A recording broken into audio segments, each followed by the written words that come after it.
side coupling. There's a thing on the side, like as I keep repeating this to all the students again and again. This is the kind of task now moving forward as a software developer that you need to do. As you are expected to wear that system architect hat, because now the entry level jobs are over. Coding, you will not be hired for just coding. You will be hired for system design. Like you have to have like that system thinking in your head clear, and that's what the new roles as the Gen AI is shaping in the software industry. You see across the spectrum, the entry level jobs are almost over. It's like now what they need is the people who can think in terms of system, who can think in terms of design. Of course, AI can also do that system thinking for you, but it needs you need to oversee even that part, and you can only do that once if you have developed that solution thinking in your head. Like you can think of all the steps, and then even if you just generate the code and everything from Gen AI, you just have to make sure that it follows what sort of design solution that you have in your head, and not just follow through what it gives you, right? Because it may not be fitting for your specific business use case.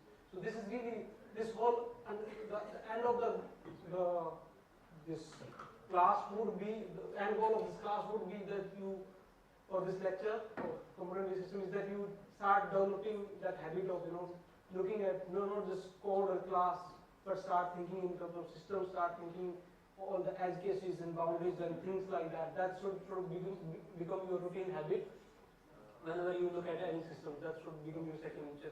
Because in the typical corporate world, you do the code reviews and all. So when you do the code reviews, in the companies, that's what they look. They sit together, and then they do say, okay, I realize the dependency analysis, and then say it's too tight.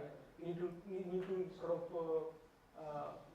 make the system more loosely coupled or redesign things. So this is the thing is the kind of thing that you do all the time. You sit with your, let's say, the product lead or the tech lead, and then you, as a junior developer, you sit on like with them and you say, go through your code and say, okay, where do you see the challenges with the code? Because they have tons of experience, and they can, when they look at the code, they just not look at the functional requirement, but they can also think through what could be the futuristic problem. So that's sort of mindset that you start developing from the very starting. I think that's really important. I really want to emphasize this point, especially with this new roles and the new way the software industry is shaping up. Trust me, if you develop this, you will be you'll have edge over your competitors for sure. Because that's what the new roles would need. They don't need the people to write code. If you know English, if you can articulate well, you can just then produce the code. But you need to, this system thinking is what, nobody is going to teach you that. Like you have to develop that skill by practicing and trying out. That's something that you have to, it's a hard learned skill. Sometimes you build systems, they fail, you go through tons of like pains in terms of refactoring and all that, then you learn that. But it's really good habit that we just start developing that mindset. Change your mindset just from writing code and focusing on primarily functional requirements. Okay, with that background commentary, let's think of how do we componentize this, right? Yep. So before we start doing the componentization, so there are basic few rules that when you are doing componentization of any system that you keep in mind. So the first one says that entity classes are shared across common component. So they should be bundled as a core sort of feature. So for every application there is a core part that doesn't change. Like that should be, and that is shared across all the all the subcomponents. So that basically it says that you should put them together as a core library for your application.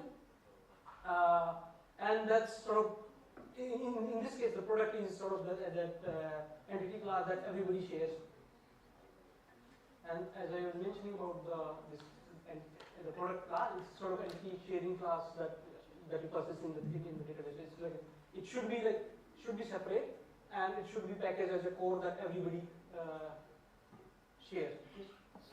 The base library, would that be a component of its yes, it will be a component of itself that is shared across all the subcomponents. That's the main sort of, it says that the core part of the entity class, they should be packaged together, and in that way, they should be made a separate component of themselves. Or like it. Yes. Then the second rule says that group business classes into separate component. So each business use case should be a separate component of themselves. So in this case, let's say shopping is a component and inventory is also a component. That's like we already have. Then keep them when you're doing the componentization of system. Keep them in a separate component. Then expose business functionality through providing interface. That's really important. If you how many of you can appreciate the interfaces, like when you're coding day in day out for your semester projects? Or have you begun to appreciate the interfaces enough? How many of you can appreciate interfaces, or how many of you still feel that it's too like it's not necessary? It's like, okay, I can just straight away write my class. I don't need to think about interfaces. Can you appreciate the interface, the beauty of interfaces so far into the coding that you have done? At least when I was at your stage, I was really hell confused, and I would think that interfaces are sort of overburdened to the things that I was just doing. So have you begun to appreciate the need for interfaces enough? No, you still have that thinking that they're like, I don't need them, like they're a burden, so to speak. How many of you still feel that I don't need too many interfaces in my case? Interfaces are kind of a burden for me. Yes, that's a very natural feeling, and that's because you haven't come across the challenge where you need to actually do the refactoring, change the code, and that's where you actually begin the whole. Also, a goal of this class is that at the end of the class, typically before I begin the class, I take a survey and ask people, do they appreciate the interfaces enough? And the most probable answer that I get, at least 60–70% students say that they don't appreciate it enough. And at the end of the day, at the end of the class, the lecture, I would also take a poll, and people actually begin to see the beauty of interfaces, having clear-cut boundaries of the components that saves you a lot of pain in terms of maintainability and change, so to speak. So maybe it should be explain what you mean by interface. Yes. Because most of our experience with interfaces are in C#, which is basically just an abstract class with slight information. Yes, that's the slight information with abstract class. So it's not an abstract class. Abstract class in Java world has a different connotation. It's slightly different. but they are kind of similar. Yeah, concept is to interfaces in C# is supposed to replace abstract classes. Yeah. So the whole goal is to have an abstraction layer. That's the main sort of. Either you do the abstraction via interface, you do the via abstract class. Both are perfectly fine. Depending on the use case, you can make an abstraction via like abstract class, or you can have an interface to do the abstraction for you. But most cases, you do it via interface and not abstract class. In some cases, you do because that adds advantage. And you know the difference between abstract class and interface. It's like interface is purely like interface doesn't have any implementation. That's main sort of differentiating factor with abstract class and interface. So depending on the use case, you could have either abstract class or interface. But whole goal there is to have that abstraction in there above. Yeah. Yeah. Okay. Abstract classes also don't have implementation. Some you could have like in Java, but you could actually have some implementation, partial implementation is allowed. Yeah. Okay, that's the difference because in C# I believe abstract classes don't have implementation, So which is kind of where the confusion is. Yeah. Okay. When I ask about it, even our teacher at the time said that they have almost the same set of interfaces as list in the. Yeah. So in Java world, interfaces don't have any implementation. That's the sort of key differentiating factor between the abstract classes and interfaces. Yeah. So you would for every functionality you would have clear interface that you expose to the outside world, that it basically what it consumes and what it produces. The things that we discussed in the first class, the components have to have a well-defined interface what it consumes, the provider and the consumer interface, like what it consumes. So those boundaries should be clear when you are trying to do the componentization system. That should be like very clear goal that you have sort of for each business use case you have clear like interfaces or they are sort of component boundaries. So in this case, you will have interface for shopping cart, you will have interface for inventory service. Yeah. And the final thought on this is that you group together the mutually dependent classes into one. So in this example, the store and UI sort of are mutually like interdependent. Then you try to put them into a single component. So they're too much interdependent, and in that case, you just try to put them together. These are sort of basic guideline of how will you go about the componentization. I hope the point. Yes. So in the base library that everybody is going to consume, you need to put the service service interfaces in the base library. So you create a base library for all the entity or the core functionality, and then you put the interfaces in there as well. So these are the sort of basic guidelines that you should follow when you start designing the componentization solution for your system. Okay. With this in mind, before we jump to the solution, let's quickly do a thought exercise. So how would you do that? Like, just imagine how would you do. Imagine this system diagram as a componentized system. Just do a quick exercise, and then I think you will be able to appreciate the solution better, because then you have something to compare your own solution with the solution that we discussed here.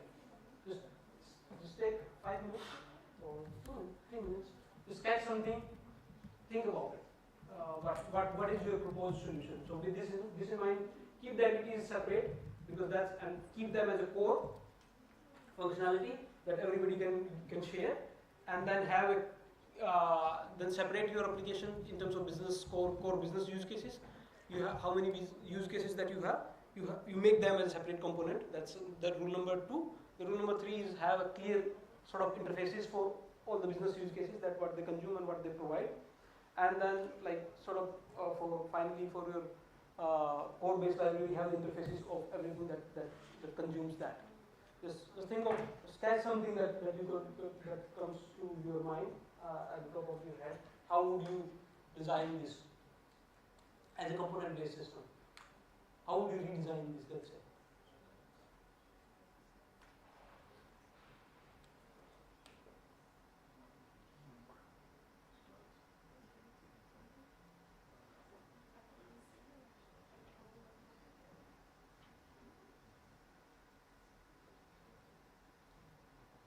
Don't think if the human locations are kind of confusing. Just think of like how would you put like the classifications or the categorizations of the components together. How would that look like? Don't think in terms of component component diagrams or anything that is too confusing. At this stage, what I want you to think of is that can you start sort of putting things or pulling things apart and like restructuring that. Can you think of like how would that sort of look like?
the basic guideline is component, like make a separate component for each business use case, define the interfaces for them, that how they interact, and keep the core part as a separate component and has that is shared across the different components, and the things that are too much dependent on each other, just put them into a single component, don't over-componentize that. This is a sort of basic guideline that.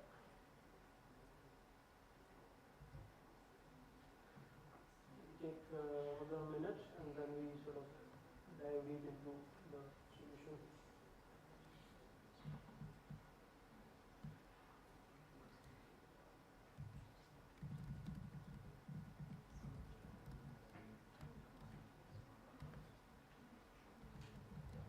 Sometimes when you haven't faced the problem, it's very hard to appreciate this kind of approach, because you think the system is too abstract for me. I don't relate with it. Why do I need to make system like design? Why I need to spend so much time on design? And that's where the most like software products, they spend a lot of time. The coding is now especially is the easiest part. The hardest part in software engineering is the design part, because that's where the whole fun begins, and it can make or break any product. In the starting, when we start, we have this mindset of coding. The coding is our high priority. But as you grow and mature in your like sort of journey, you start seeing coding is the least like sort of labor work. It's the least amount of things that that bothers or that can like it's like that's the least problem as a product developer, a product manager. Coding you can get it done, but having a clear like system design, that's really challenging, because it's all mental game. You have to visualize everything in your head, like, and that's a really challenge. That's why it's also really high paying sort of stuff. That's why architects are really highly paid and respected. But even as a developer, you have to, even if you're not a super rigorous architect, you still need to understand how things are fitting into the overall architecture. That's why at least having the basic sort of understanding or basic system thinking is really crucial. All right. With that commentary, let's see how we componentize this. Okay. Is this visible in the back, or should I make it? So, this is how our componentize. This is one way. See again, as I said, in the software, sort of, there is no one right solution. This is just one solution. You could also refactor it in a different way. That makes sense. Again, if it is a different use case, you could also think of different ways of doing it. So remember, the first principle that we talked about is like creating the core, the business, so core library that everybody is consuming. So you have a base library. This is used by, this basically includes the product of the persistence classes, and then you have interfaces for all the things that they consume it. So shopping cart will consume it, your inventory will consume, so basically you have a clear-cut interface of how they are interacting with this base library. Then you have a business use case, clear-cut use case of inventory. You make a component for inventory, you make a component for shopping, and then you have application component, which basically includes the stores and UIs, because they are like really highly intertwined. You saw in the previous like monolith design, because they are highly interdependent on each other, so you want to put them together in a single component. If you make changes into them, you just have to redeploy. Like that's sort of that you need to recompile everything. You just cannot make it work without recompiling the whole thing. That's why it makes sense that you put them together. So this is kind of one way of redesigning this. Okay. And now let's revisit our whole exercise that we did with the. I hope this design is kind of clear to everyone. So you have basically four components. This is application component that consumes everything. You have inventory component, you have shopping cart component, and you have base library, which basically provide service to others, but it's sort of core library that you would have across, which is going to be used across the different components. Yes. I just have a question. Mhm. If the application component uses the interface for the shopping cart component and the inventory component, why are those two components added to the base library? So because the base library will also use that. So see, you have the direction. Their inventory is also going to use the base library. The shopping cart is also going to use the base library. Oh, so okay. So they only added to They are the going. base library so that they can access the product. Yes, they're going to use that. Like these components are also going to use this. Why not just make an interface for the base library? Then No, they're exposing. So you're exposing the base library through this interface to them, right? So that's the main like logic behind. Keep this together and you expose it outside world via interfaces for specific interface. Okay, let's dive deep into the dependency analysis and then we'll read it if you still have that doubt. yeah. Okay, let's do the same exercise that we did. Now see the dependency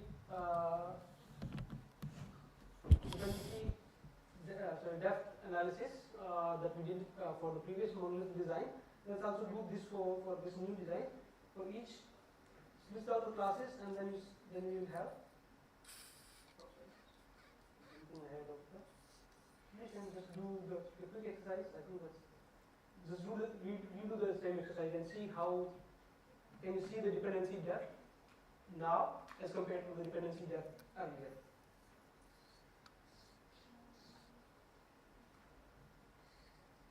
So remember, with this new design there will be two types of dependency. One is compile time dependency and second is runtime dependency. So we'll discuss both the compile time dependency and runtime dependency. But just think of doing this exercise for all the classes that we did previously. Sorry, I need to zoom in so that people in the back can see, but the main thing that we need to do is like list down the class and then do the dependency depth as analysis for each component.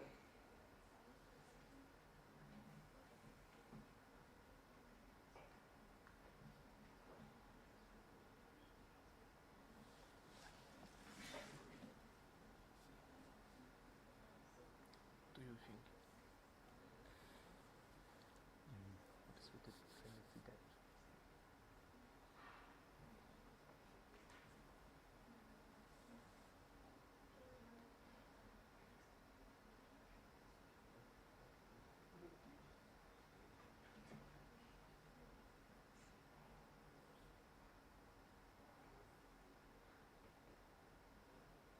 One thing I'll say is that like each thing is only listed once.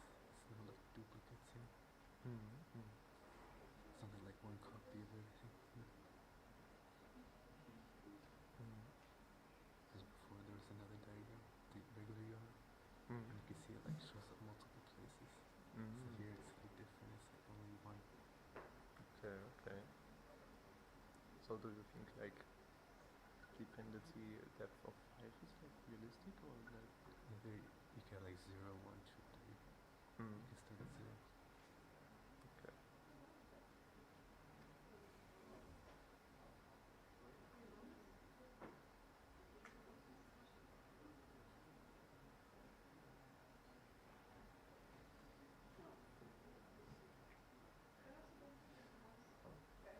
The dependency Done with this depth the is discussion. like Okay, let's individual for each component, right? dive deep into.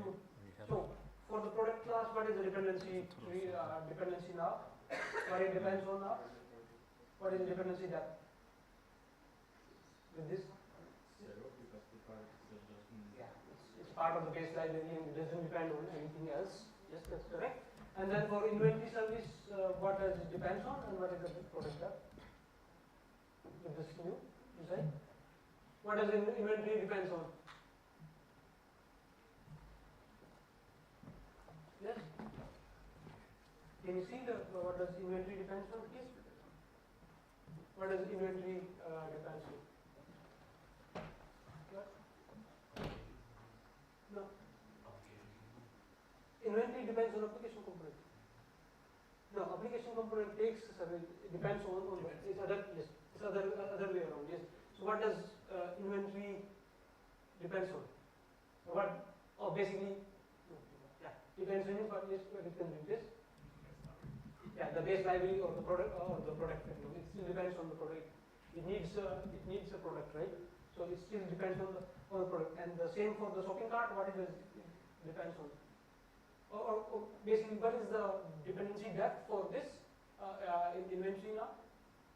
Or shopping? Not shopping. Let's say shopping in terms of dependency depth. What is dependency depth for shopping cart and then inventory now? Shopping cart service, yes. Yeah, it's still relaxing product, but also inventory service. An inventory service has object still because it's included in the base library. So it will have so inventory and shopping cart will have a dependency depth of 1. Yeah. Yeah, yes, the inventory service and shopping cart service would have no dependency, but the inventory itself has a dependency. So inventory has a dependency on the product. Same way shopping has also dependency on the product. So their dependency tree would be dependency depth would be 1. And then the same goes for the store. So store also has the dependency on the store depends on the inventory service, and then yeah, and the shopping cart service, product and UI, but all of them have the dependency depth of 1. And that's a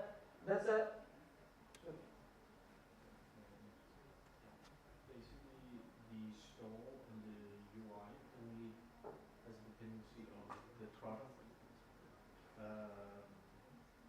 which they get into the base library, which is the only dependency they have as the inventory service or the service. yes. Sorry, the interfaces doesn't have a dependency yet. Since that.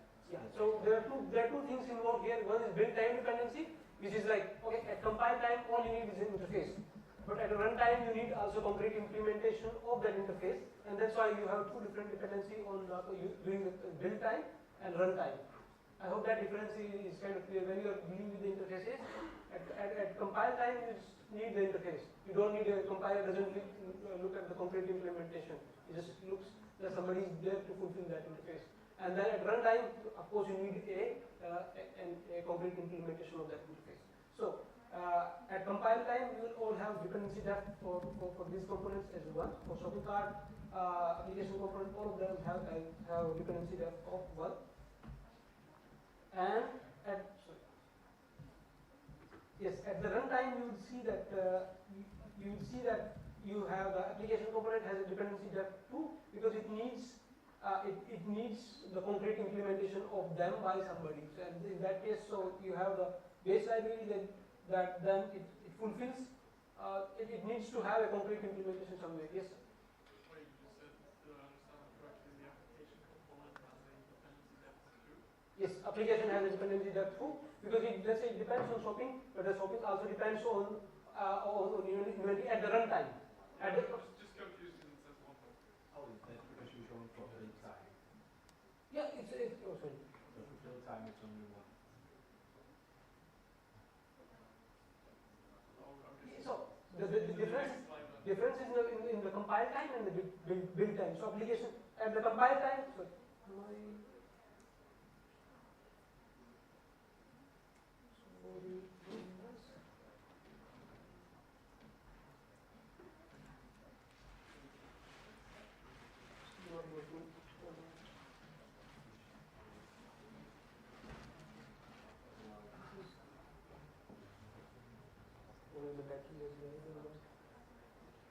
okay. Anyway, so at the runtime you have the dependency depth of 2 for the application, and that's the reason because it's also looking for complete implementation. But at the build time, you have the dependency depth even for the application as 1 because all it needs at the build time, all it needs to look at the interfaces, and then it doesn't look for the complete implementation. But at the runtime, you would, sorry, at the runtime, it needs to look for the complete implementation as well, and that's why it has a dependency of 2. But if you look into the difference with this as compared to the previous, in the previous cases we have the dependency depth of 2 for how many?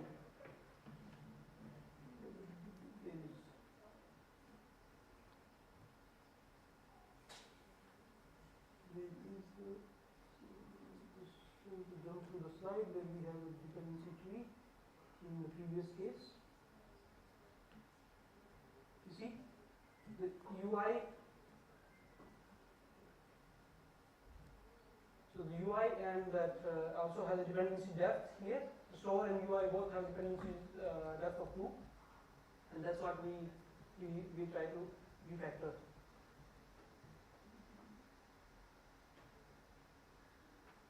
And now the next thing that you can,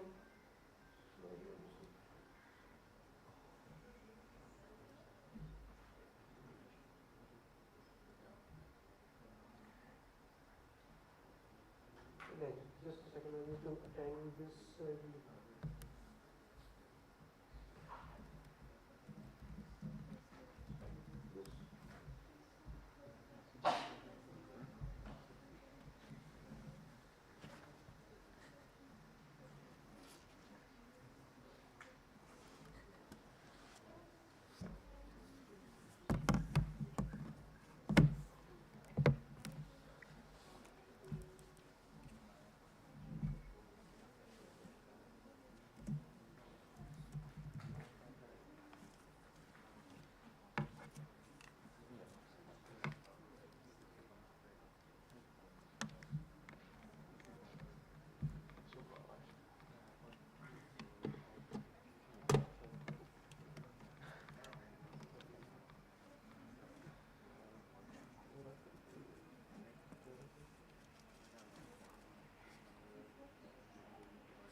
Can I just reload or?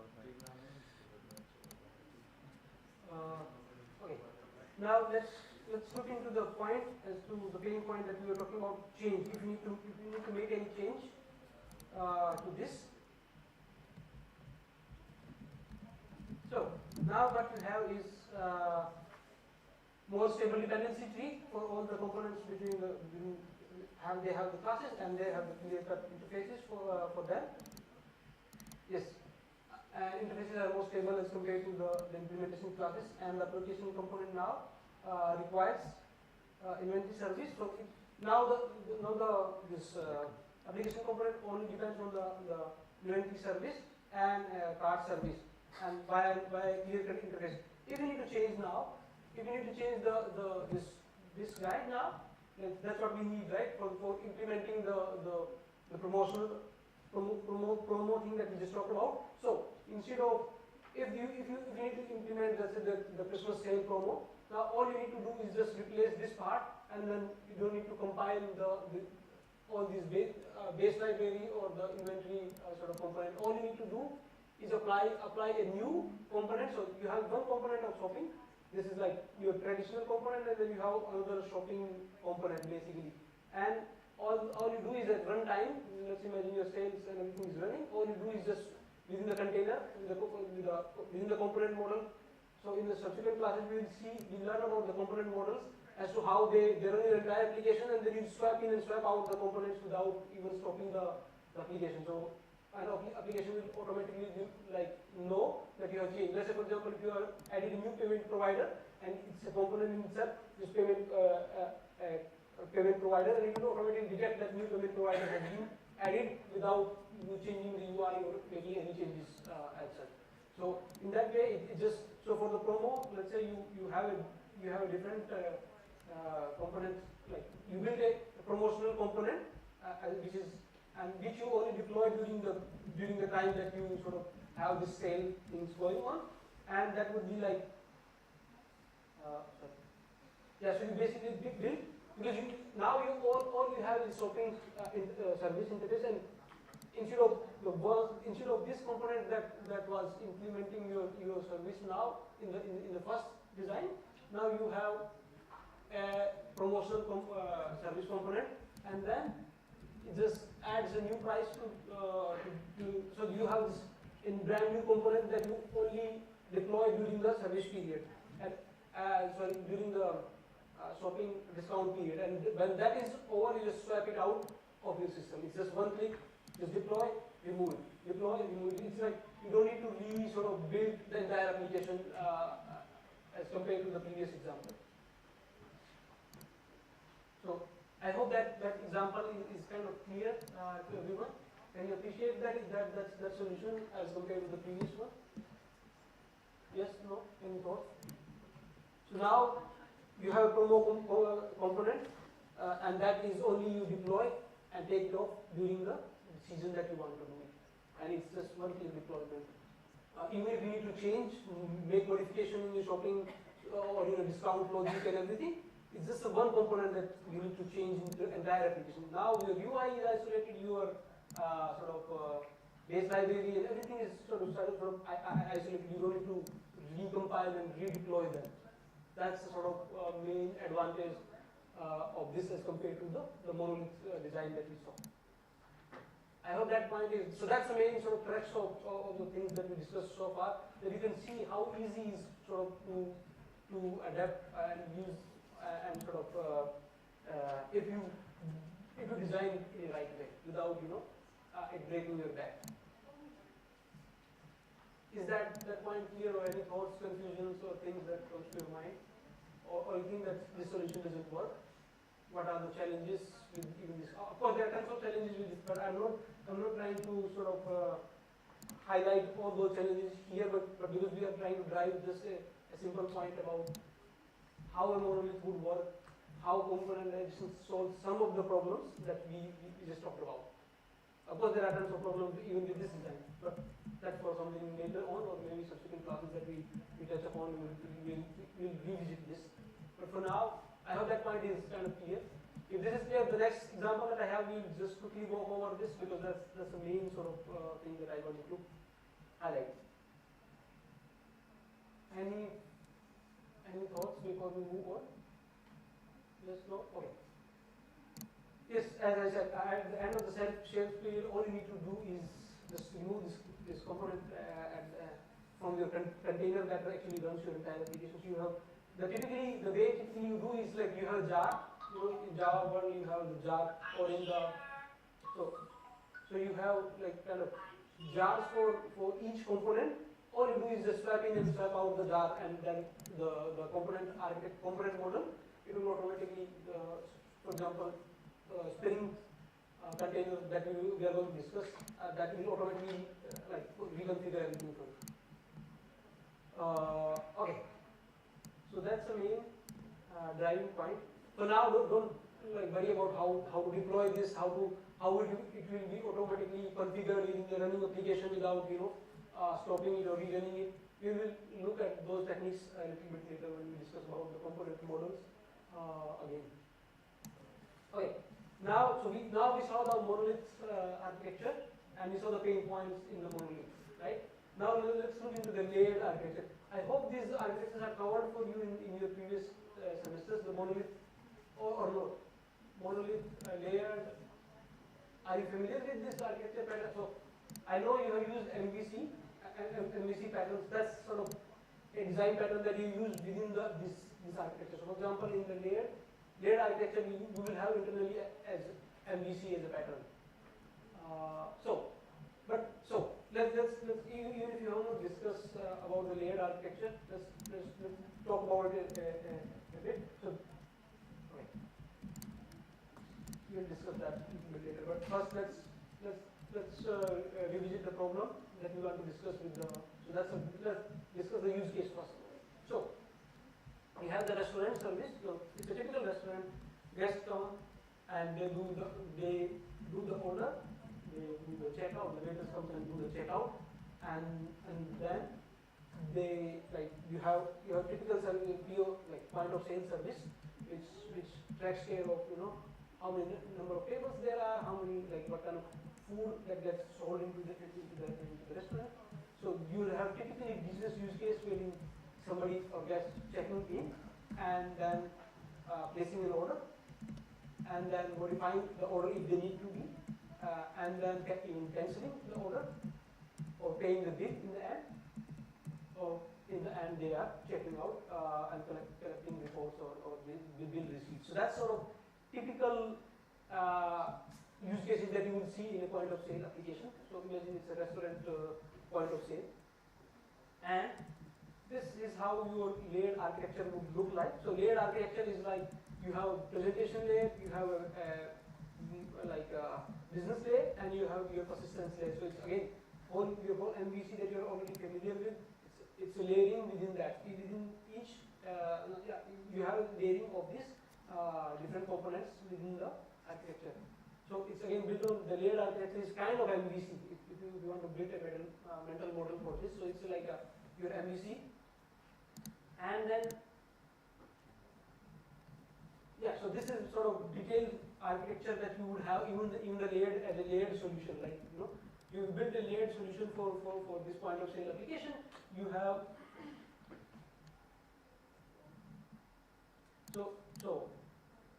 you have presentation layer where you have all the UIs for doing admin, basic UI checkouts and all of that service. So this is like typical UI. Then you have model, basically a business model, business layer where you do the calculations for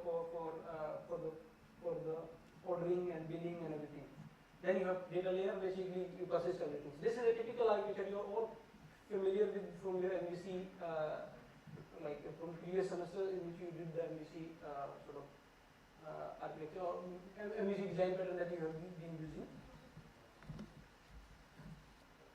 Yeah, so in the design layer you have persistence layer, you have the like sort of view and controllers, and then you have business layer, basically takes care of the functionality that billing service, food service, order service, table service, managing the table.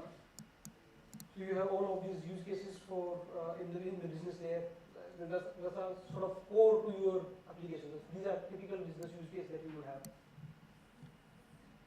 in this point of sale. And then you have, of course, persistence layer, which has entity classes and the DTOs for all of them. So this is nothing new for you. You're already familiar with this. And this is sort of object, so model object for how this different like parts will in this application will interact with each other.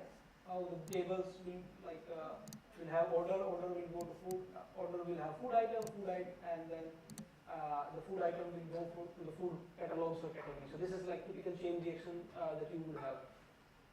Now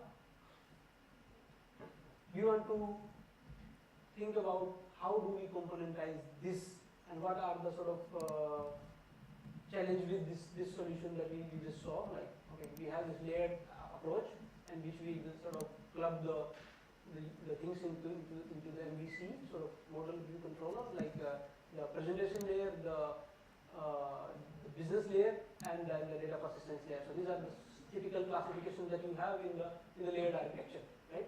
So what is the problem like? Why do we want to go with the componentization with this even? So this earlier case, it was monolith, everything was bundled together, we could see the problem. Here also, it's a layered architecture, we see the clear cut boundaries on the presentation layer, business layer, and the data layer, but this still has a challenge, right? So in terms of, okay, before we discuss about before we jump to the solution part, let's quickly jump to what are the problems with this. Let's say in this you want to offer a discount for people that come to it, like if they come more in number to a particular table, then you want to, for that particular table, then you want to give a special kind of discount. If you need to implement this discount service in the existing layered architecture, then you need to make changes into the billing, bill payment and table, which depends on the table to have like on the business layer, right? And so since they are really intertwined with each other, if you make changes into any of these classes, you need to the underlying class will also needs to be changed, even though it is layered. The challenge is, even though it looks like layered, it looks like separated, but these separations are only logical and not the physical. Like they are not physically separate components. They are like still virtually separated in the layers, but still like not at the physical level. So that's the main difference. Although it looks like, okay, well, I have structured it in a way that my UI is separate, my business is separate, my data is separate, but they are like, they're not separated in terms of component because they are not, they're only logically separated. They're not physically separated in the sense that you have entity, you have entire component that takes care of itself. Like, and that's a challenge. Even with this layered architecture approach, if you make any changes into the this, all of that, the change has to percolate throughout this chain of layered architecture. I hope that point is kind of clear. So that even though it is layered, it looks like you have three different components or layering on this, but still to make any changes you need to decompile. Let's say you add the discount in the billing table, and then it has all the other tables that it depends on subsequently needs to be recompiled and redeployed. The whole system needs to be recompiled and redeployed. I hope you can appreciate this point now before we jump to the solution. Can you see the problem or not? Can you still see how? Yes, that's the main sort of drawback, that you need to recompile and redeploy. If you make any changes in one part, you need to redeploy the whole system, and that's what we are trying to avoid by componentization. Yes, that's the main point, that this layering in the layered architecture are mostly, or are actually the logical layering and not the physical layering. By physical layer, what I mean is like they are the component in themselves. You can modify them, redeploy them independent of anything else, because then you need not like you sort of decompile the entire application. You just build a module, build a component and redeploy that particular component, and it fits into the entire application. And this is not possible with this solution. For accommodate any changes in the billing functionality, you need to isolate. It needs to be isolated from the order. So bill depends on the order and the food management. So these components are really intertwined, even though within the layered architecture. So the way to get around is, like, again, the same approach of componentization that we talk about. Do the componentization. What are the rules for componentization? The first one is keep the core that everybody can use separate. Rule number two, each business use case has its own component. That's what you are doing. Have a clear-cut defined interface that they can interact with each, and then have an interface for the base library or base component between them. So that's sort of the mindset with which you start doing the refactoring or the componentization. So the typical logical component for this point of sale service could look like you have the billing component, you have order management, you have table component, and you have food component. So these are the sort of the logical boundaries that we want to put. We want to build them as sub-module or sub-component within our system. And in that way, and we want to see that that they are like they're not just logically separated, but they are actually have their own independent existence within the system. They are independent, or like the object that you compile and redeploy, like independent of each other. Okay. So this is how you, instead of layered architecture approach, what you would do. Of course, you will deploy them as sub-module or sub-components, and then this is sort of component like mapping that you have. Imagine now your billing service or billing depends on the table, food, order. All you need, if you need to change, think of this as to, if you need to change, let's say, add a discount, all you need to do is just deal with the billing component. The billing component. All of the other components, they remain isolated. You don't need to recompile and redeploy this entire application. And that's because you have componentized and made a clear-cut boundary. These are sort of separate jar that you deploy. and they just consume service from each other without, without bothering other others. Of course, they have a clear-cut defined interface. That's sort of what they consume and what they offer to other components. So that's sort of, and they are physically separated now. And within each separated component, you would have then the layer architecture approach. There you have persistence, you have business logic, and you have the data, like the presentation and business, and the data layer. Even within this each of these components, that's the difference. So now what we have done is we have refactored it. We still following the layer architecture, but that layer architecture is followed within their component.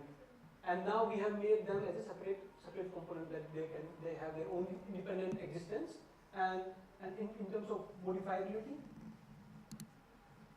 Yeah, so each of them will have like sort of their own interface, and all the three layers that we talked about that you see in your MVC, all of them will have their own, and basically they would have clear defined interfaces by which they will interact with each other, and that makes the coupling really smooth. If you need to, let's say, implement the thing that we just talked about, right? The billing, some sort of discount that you want to give in the bill, all you need to do is just have the new component for the billing and just swap in, swap out. Or that's all is needed, and you don't have to recompile this this entire application. I hope that point is kind of clear, or there's some confusion between this solution and the previous one. I know we didn't jump into like each of the core business use case, but that's not the point. I'm not trying to solve a business use case. What we are trying to see is that, hey, if you don't design it in a proper way, you get into trouble later on in terms of maintainability, and that's why you should go with the componentized approach. And in that way, you just need to deal with just one component of the entire application in terms of maintainability, redeployment, and everything. Yeah, that's the main sort of driving point. Don't worry if you don't understand the nitty-gritties of the business use case itself. But the main point was, okay, I need to change the billing. Do I need to, in the previous model, in the previous layered architecture, it's still a problem, because then all you have is layers as a virtual. Okay, I have presentation layer, I have business layer, I have the data layer. But if you make changes into any of them, it's going to affect other layers, because you have not separated your business use cases in that sense that they have their own independent existence, right? That's the main sort of takeaway that you should think of from this. Yes. Would you componentize each individual layer, so just have a presentation component? But then the point is, that's what the layer architecture does. It's a sort of independent componentization of each layer, but you haven't separated the use cases, right? You haven't separated the business. You have not made the boundaries based on the business that it does, and it has its own independent existence, right? From outside world, of course, you need to interact with your, let's say, billing needs to interact with the table. So it needs to interact with the table from which it needs to get the information about how many people came and how much they ordered and all of that. That has to be there. But it's now in a way that it's very clear. If you make any changes there, it will not break the system. You can just easily swap in and swap out this billing variability. Because you have clear defined interface what you need from the table. And that can you cannot do with the presentation, with the layered, the virtual, or the layered architecture that we saw, because the layers are just like virtual layering. It's not physical. You don't have independent deployment of a part of the system. Right? Yeah, that was my question. Could you just make the virtual layers Physical. just individual components? Yeah, that's one of that's one approach that you do in each layer. But still, with that solution, the challenge would be that if you change other part, you still have a lot of complexities that you need to deal with. So his point is that, hey, why can't we sort of, yeah, we understand that there is a layering, and these layers are only virtual. They are not physical in the sense that they are not independent system within themselves that we can redeploy the UI separate, we can deploy the business logic separate, and we deploy the data layer as separate. that's one approach, and there are tons of challenges with that. You can do that. That makes them separate, as in physically separate. But then there are other challenges that I think you will appreciate a little bit later if you separate in that way. So imagine you change and now here what we have, this is kind of the solution is very close to the microservices architecture, where each one have its, let's say, data layer, persistence layer. They have their own. They have this whole like MVC stack, but that's within the one component. It's very close to to microservices architecture that we have now. But all of these component models and all of these things were developed in late, in the times when the microservices was not also a thing, right? So you have to think about like where these classical systems are coming from. Of course, now you have your component based, your microservice based approach. But even within microservice, you could also need to do the sort of componentization there so that they are easily maintainable. Yeah, so that's the main driving point. Yeah. Any other thoughts, questions, conclusions before we jump to? Maybe I have an answer more in line with what I asked before. If you have monolithic old monolithic program or application, could you then just comprise as I asked before, about each individual layer as a hybrid to go into more microservice, and then over time you increase the. So which will, like, whether you would go with from monolith to something hybrid in between, or you would go to directly to microservice. Again, it depends on what's the business use case that we are dealing with. Sometimes we see that, okay, any problem that you have at hand, you just throw microservice at it. That doesn't work. Although it's really good solution for certain kind of problems, but if you do the over microservice or over componentized approach, that remember in the first class we saw that, right? You do the componentization, it increases the efficiency, but at a certain level, if you do it over componentization, then most of your application spends more time in this calls between the components, and that adds the latency for you. Imagine if you have too many microservices without necessity, then your whole time is consumed within the communication between the microservices. So you add unnecessary delays or latency within this report. Yeah, my thought was more like as a transition to smaller, to just have more components like this. You just start by breaking up into the 3 business layers, and then over time, immediately you go over to something like this. Yes, so this could be a typical example of that you could implement with the microservice approach. Again, we are building up the whole, like how do we reach to the microservice level and see the pain points from the between, and you will appreciate each solution, because there's, as I said, there's no one magic formula that solves all the again which sort of architecture choice that you make, which all of that you have to have all the pros and cons weighted against each other, and then sort of take the decision which architecture pattern that should I go about. Here what we are learning is a architecture pattern is just component based, and then there is I think probably you will have a separate course where you would again weight each architecture choice against each other, and then you have to see which one makes sense for your application. You have to take into a lot of other factors also into consideration. Yeah. So yes, you're right. So if you want to transition to that, if you do something hybrid in between, that can also work for times. Transition. Yeah, transition, yes. And that's a real challenge, because if you don't design it in the starting, you don't take these factors into consideration, then if you need to pull it apart, and it's just a whole mess.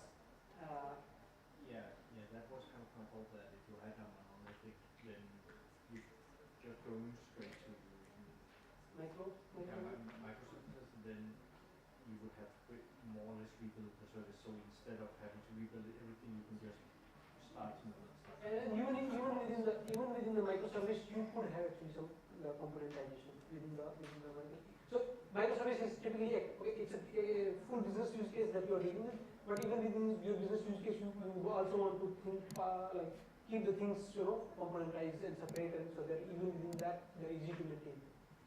So as I said, Componentization could approach, like could work on the whole system level, where you have big components. It could also work on even the smaller, like within a big component you have small subcomponents that they also need to be replaced and maintained and all of that. So it's equally applicable depending on which abstraction layer we are looking at.